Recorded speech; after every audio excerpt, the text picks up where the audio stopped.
Welcome to Families as First Teachers, a video series designed to support families who are supporting learners at home. Presently, many families are finding themselves having to help their children navigate remote schoolwork. Some caregivers even say that they feel like substitute teachers for their own kids these days. However, what we know about families is that they are the children's first and often best teachers. These short videos are designed by experts in curriculum and instruction, behavior, and special education from the Summit Educational Service Center and the State Support Team Region 8. Our goal is empowering family members for the new teaching roles that they're finding themselves in now. I'm Stephanie Denham. I'm a behavior and special education consultant with State Support Team Region 8. The session will be on 4 ways to calm down and refocus. In this session, I will share ways to calm down and refocus children when instruction gets tough. But yes, you can also use these for yourself when you're supporting remote instruction at home. This slide has a website link to the presentation I am sharing with you today. You can type this in, bookmark it on your computer, and reference these slides whenever you need a reminder on the strategies I will show you. At this time, take a picture of the slide so you can have the website address whenever you need it. You may also want to pause the webinar now, grab some paper and a pen, and write it down. I'll give you a moment to do so.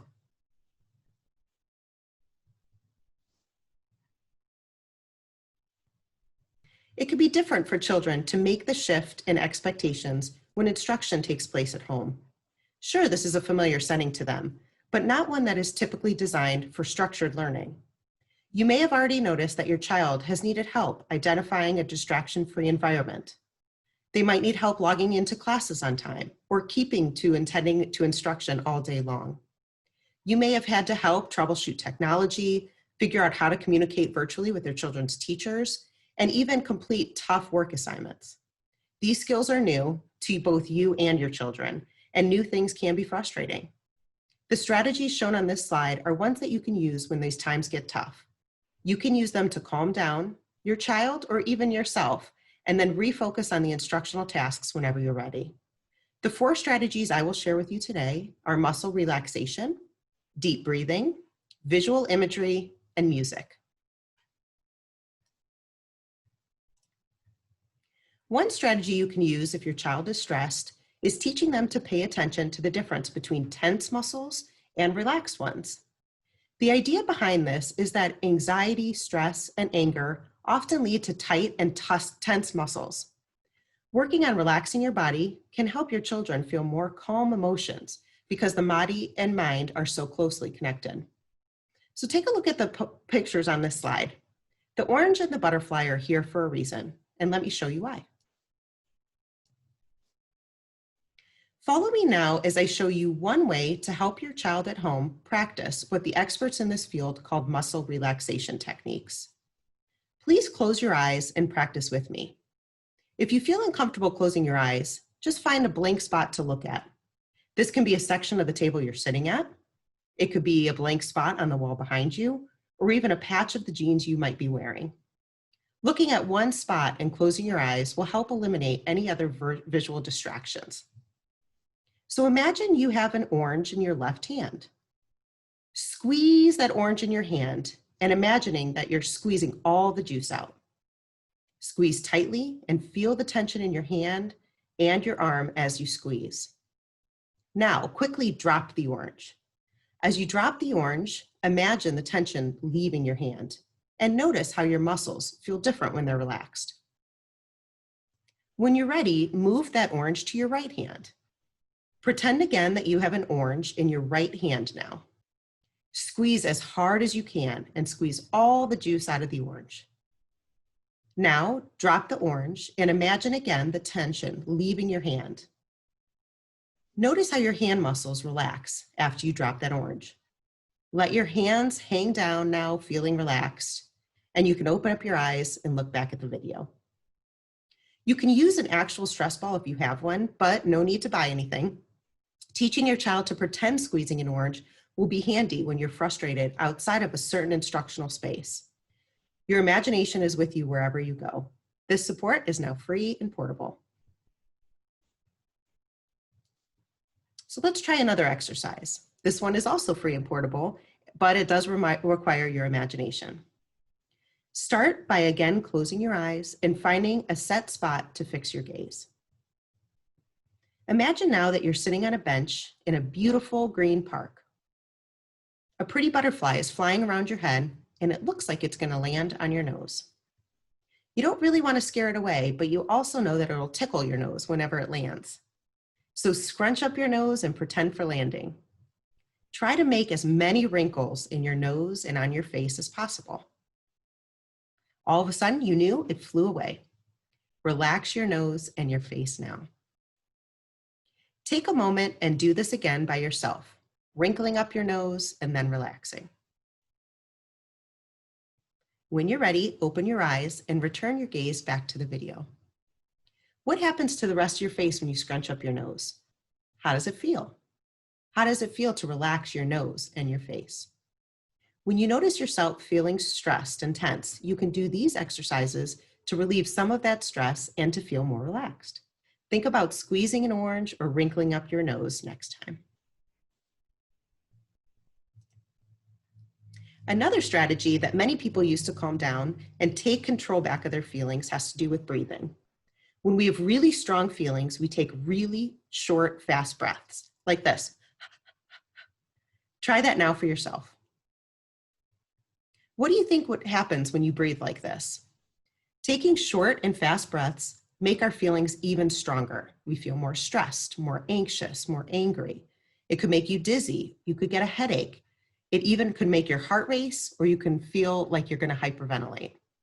Instead of taking short, fast breaths, take control of your breathing by slowing it down. This is called calm breathing or deep breathing. Deep breathing is a tool we can use anytime to slow down your breathing and help your body relax. The benefits of deep breathing are no joke. The slide here shows the results of a 2008 US analysis of roughly 300 studies. This involved more than 300,000 students in elementary and middle school. And what they found was that students who received social and emotional courses, such as mindful breathing exercises, did score 11 to 17 percentage points higher on achievement tests than their peers who did not take part in any of those courses. Also, they noticed behavior issues decreased. Less behaviors and more academic success. That's what we want, right? So people usually roll their eyes initially when they hear that breathing is important, but I will continue to say it now and explain to you why. It's so simple yet has such a big impact on your body's physiology. When you are calm and relaxed, your body is in a rest and digest mode. You breathe normally, your heart rate is lower, and your muscles are more relaxed. However, when stress or anxiety or anger occurs, your body automatically switches into that flight, fight, or freeze mode. Your muscles tense up, your heart rate increases, and your breathing becomes a little bit more shallow. So taking deep breaths instead of shallow ones is one way to tell your body to get back to resting and digesting. And that is why breathing is so important. There are some fun ways to teach kids deep breathing techniques. You could use bubbles. You can use feathers. You could use pinwheels. You could even use stuffed animals, laying down on the floor and having your child's favorite stuffed animal on their belly, showing them how it rises and falls with really deep breaths. Dandelions, when in season, are a great way to teach breathing. Or you can use deep breathing shapes like the one you see on this slide. The website showed here, called copingskillsforkids.com, has a lot of different shapes available. You can print the shape guides, or you can use any piece of paper, which is why I really like the square that I've shown you here. You could even take the edges of a square table or desk in your house and have your child trace the edges with their hands while breathing in and out. So as you see here, you would start at the bottom of the square. You would follow the areas around and complete one whole deep breath. There are also a lot of videos online designed to teach kids how to take deep breaths. The one you see here is called Kids Meditation Square Breathing. You can find it on YouTube. This video is less than 3 minutes, and in this specific example, you'll breathe in time with a pufferfish as they swim around the sides of a square.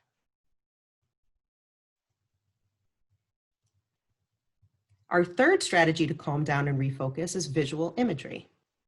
When you have strong feelings, it's helpful to close your eyes and imagine being somewhere else, a place that makes you feel happy and where you feel stress-free.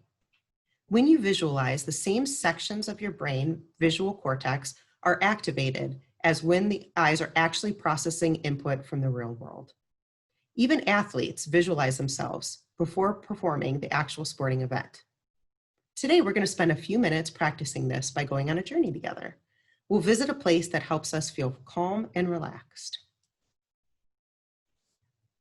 Who doesn't want to be at the beach? So close your eyes or find a place to look and get comfortable in your seat. I'd like you to take a couple of slow, deep breaths and prepare to go on this pretend journey with me. Imagine you're relaxing on a long, white, sandy beach. You're laying on a towel on the soft, warm sand, listening to gentle waves of the ocean coming up on the shore. You can hear seagulls talking to each other up above, and you can feel the warm sun on your skin. There's a calm, salty breeze in the air. You notice now how the sand feels as you're squishing it between your toes and your fingers. A warm wave comes up on the shore and just barely touches your feet. You're feeling relaxed. You're feeling content listening to these peaceful sounds around you. You want to find something from this beach to take home that reminds you of this peaceful time. You spend some time walking the sand and explore and find a beautiful pearly white seashell, just the right size for your pocket. Take a few more moments to imagine and enjoy these sounds, the breeze, the feeling of the warm sun, and the sand on your skin. When you're ready, return from your journey and slowly open your eyes. This script for visual imagery exercise was from a free social emotional curriculum called Sanford Harmony. For this script and more resources to help your child and family build some healthy relationships, check out the website sanfordharmony.org. I have a link to this and more on the last slide of my presentation. So think now, what place makes you feel happy and feel stress-free? When you think of a place, you could either picture this place in your mind, you can print a picture off, you could find a picture in a magazine of that place. But remember, you could just close your eyes and pretend to visit whenever you need a moment of calm.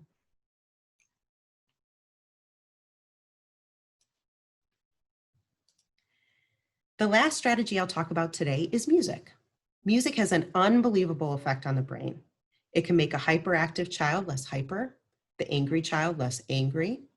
It's also been shown that the only time the entire cerebral cortex lights up in the brains of some people with autism is when a person is listening to music.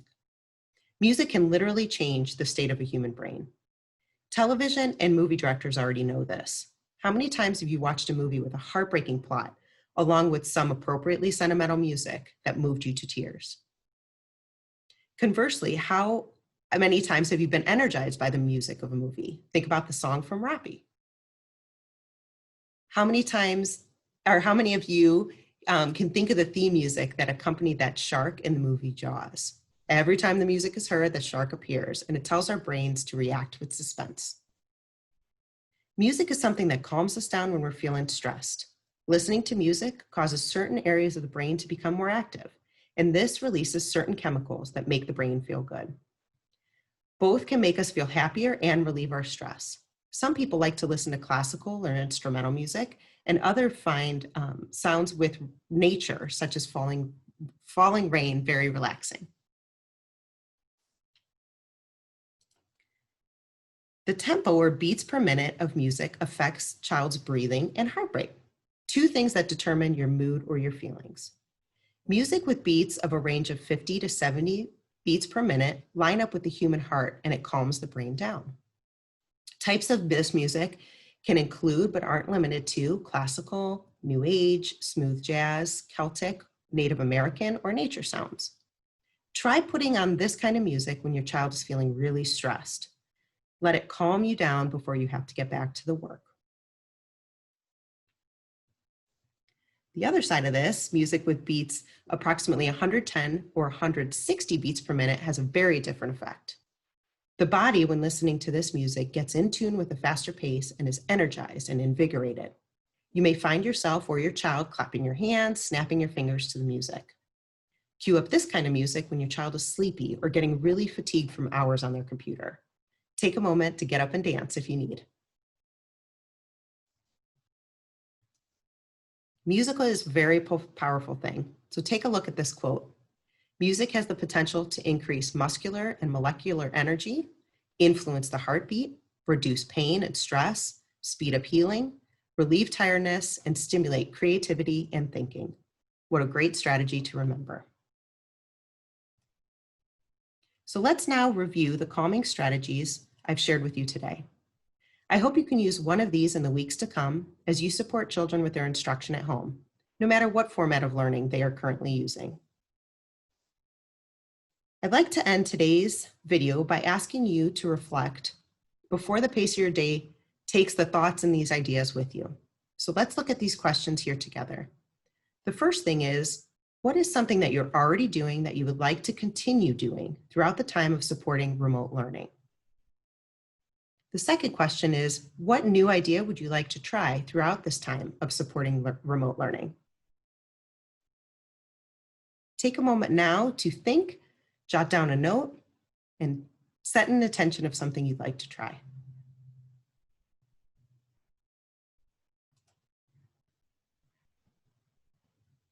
Finally, I'll leave you with this wanted ad from the author, Marcia Tate. It reads, parent, must have the skills of a doctor, lawyer, nurse, teacher, counselor, and a referee. Must maintain a sense of humor even in the most stressful of times. Must be able to operate a taxi service to and from all important events. No pay, lots of overtime, in fact, on call 24 hours a day. No sick days allowed, and a lifetime commitment. Parents, family members, and supportive friends of our children are asked to fulfill these responsibilities and more every single day. During this time of remote learning, our responsibilities have shifted and the tasks may seem enormous. But please remember, take care of yourself so you can take care of those children dependent on you. That concludes this module on 4 ways to calm down and refocus. Thank you for joining us. If you found this video helpful, you can find additional ones just like it on the Summit ESC YouTube channel. Just visit YouTube and search for Summit ESC. There you'll find additional brief videos on self-care and social emotional needs, supports for diverse learners, developing a growth mindset, and academic content supports. We hope these videos provide some new ideas, new resources, and tips for supporting your learners at home and in life. Thanks for watching.